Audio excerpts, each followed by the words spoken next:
You don't need a 3-day solitary retreat to plan your Q1 strategy. Unless you really want to, then run a rest. But if your planning takes longer than 30 minutes, most likely you are actually overcomplicating your execution and setting yourself up to fail. Hi, I'm Natalia, and as a business owner and a mom, I simply don't have a luxury to hustle until midnight. Well, don't get me wrong, I like to stay up late sometimes to read a book, to study, to watch a movie, do fun things, but my hard focus bandwidth is actually very limited. So I designed and architected a system that works with my life and not against it. Today, I'm showing you my capacity first planning framework, and we're going to map out your entire Q1 strategy starting today, operations and work-life balance. And we're going to do it in exactly 20 minutes. See, most entrepreneurs write ambitious Q1 plans filled with launches and scaling and revenue targets.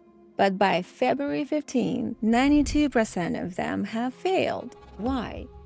You see, because their plan is based on desire, not capacity. They write down a launch course, publish a book, scale ads, but they completely ignore 42 days of school drop-offs, 3 doctor appointments, anything force majeure, and then just with one child, after school activities, and the amount of admin load that fills up their calendars, that is excluding all the household responsibilities that are inevitable for any working parent, any entrepreneur that has a pet. AI in our heads loves to ignore the friction, but in the real world, friction is where the strategy dies. However, that's where the answers lie, and getting those answers, we can actually build something that will help us thrive in our life. All right. First things, step 1 is the negative space audit. Before we look at profit, we'll look at time. Most people start planning by opening a calendar and filling it with tasks. But I started by looking at something completely different. My energy. I use a framework called the Triple Lens. I open oJoy.ai, and instead of starting at blank worksheets, oJoy interviews me. It asks me about every task I did last quarter, and I rate them on an energy scale from -3 to +3. -3 is an energy drain, tasks I hate, procrastinate on, or that overwhelm me. +3 is my sweet spot, tasks that give me energy and make the most money. Here's what most entrepreneurs discover. The Q1 plan is filled with tasks that seem necessary, but are actually keeping them from the work that matters. You think you have to do them, so you schedule them, but then you burn out by March. Therefore, the new era of business isn't about doing more. It's about doing less of the wrong things. You might be thinking, okay, I know what drains me, but those tasks still need to get done, right? Well, we need to look at the math. I'm spending 76% of my time on tasks worth $0 per hour in direct revenue, when I should be earning at least $1,500 per hour. That's $114,000 a month I'm leaving on the table. So the question isn't, can I afford to delegate this? It's, can I afford not to? oJoy.ai automatically calculates what happens when I delegate the energy drains. Watch this transformation. $102,000 per month increase just by delegating the work that's draining my energy and generating no direct revenue. And here's the key. These aren't just revenue-generating activities. These are activities that would be supercharging me because they are based on my skill set and they energize me.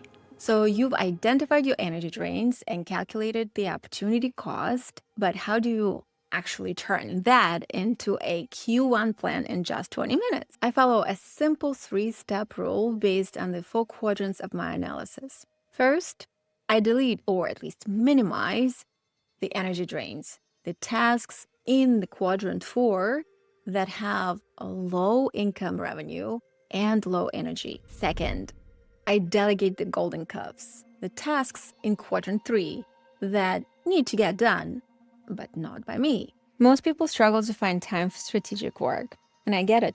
I've been there.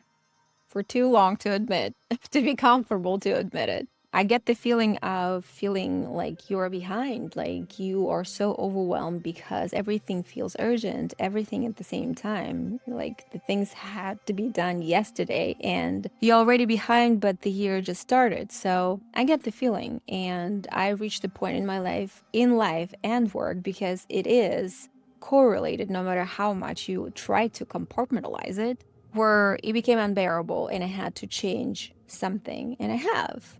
So I don't anymore because I have eliminated things, like 80% of things that shouldn't be there in the first place. In my case, I identified 19 hours of tasks that were either draining my energy, like managing support, answering to emails or phone calls that could have been delegated, admin work that could have been delegated, generating zero direct revenue, costing me about 114,000 at least per month in opportunity, and it was all delegatable. By delegating those 19 hours, I freed up 17 additional hours for the work that actually moves the needle in my business, the work that energizes me and generates at least 1,500 per hour. And that's how you go from the 25-hour work week where you're burning out and making 38,000 a month to a 25-hour work week where you are energized, having fun, and making at least 138,000 a month. Same hours, different tasks, and completely different life. Well, planning is easy. Cutting out pictures out of the magazines for the vision board is fun, but showing up for the plan, respecting the plan consistently, now that's hard. And it's impossible if the plan was designed to fail to begin with. So I want you to look at your Q1 goals right now and see what is the one project you're going to delete from your list because it's a golden cup or an energy drain. Tell me in the comments. Let's celebrate the things that we are not doing. Let's split test and stop glorifying staying busy and instead choose being engaged in the things that move the needle in our business and we truly love doing. Maybe it's your skill set, and the rest delegate. See, your golden cup and an energy drain is somebody's sweet spot. So let's find those people who would gladly choose to do those things for us and allow us to thrive in our own element. Let's split test and see what that does. If you want to use the tool that forces this clarity, there's a link to oJoy.ai below. Click on it and I'll see you on the other side. And if you want me to show you how I organize my admin bucket so it doesn't eat your strategy time, watch this video on systemizing operations next. See you soon.